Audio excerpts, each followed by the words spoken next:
There has been a surge in popularity of period cups in recent years, although not as much as tampons. But yet, there's a question: why has a period cup gained popularity? Then why are tampons still most sought?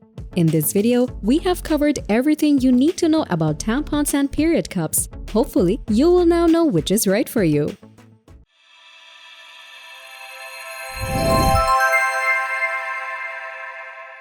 Both disposable tampons and reusable period cups were developed around the same time.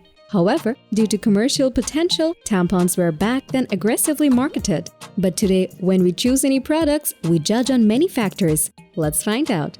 Periods are a few of the most uncomfortable days, so ease of use is essential when choosing between tampons and period cups. Before you insert a cup, you should decide on the right size, which is usually determined by age. And if you have ever given birth, it can change slightly. Furthermore, inserting a period cup will be tough for someone who is young and didn't have sexual intercourse before. But in comparison, the tampon is relatively easy with its applicator to insert even for someone young.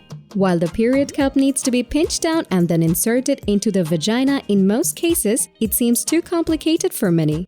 It takes a little practice to perfect the period cup insertion rather than the easy option tampons. A tampon is as easy as pushing and it's done. No fiddling around with seals and pinching. And to remove the tampon, grab the string and gently pull out. There's a general factor of grossness that comes to everyone's mind when thinking of menstrual cups.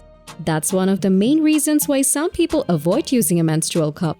However, while using a menstrual cup, you need to be okay with the potentiality of getting a little blood on your hand when you change it or reinsert it into your vagina. Plus, you will need to get rid of the collected blood and rinse it. Generally, most people dump their blood in the toilet and wash their cups in the sink, but this is a problem while using a public bathroom. And so most of the girls prefer tampons for this case as they can be disposed of easily in hygiene bins of the public toilets. Menstrual cups and tampons are efficient in preventing embarrassing leaks, but leaks can still happen. There's a risk of overflow in case of both. However, in the case of a menstrual cup, there is an added possibility of leakage due to the use of the wrong size cup and incorrect placement. And if you're concerned about TSS or toxic shock syndrome, that can happen in case both are not changed regularly. Most tampons have a recommended changing time of 4 to 8 hours, while the menstrual cup can often be left in for 6 to 12 hours, giving you overnight protection. However, you might be worried about bugs and infection even though there is a lack of evidence of infection due to a menstrual cup or tampon. Still, you need to maintain your hygiene by cleaning your hands and period cup before inserting.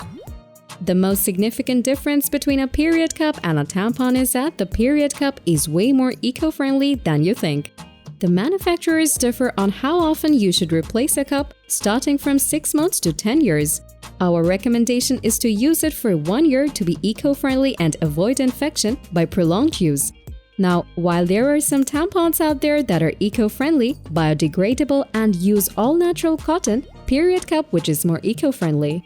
To sum it all up, if you're someone who has already used tampons can easily switch to period cups. But if you're an adolescent who got her first period, it's best you use both and understand which is the most comfortable for you.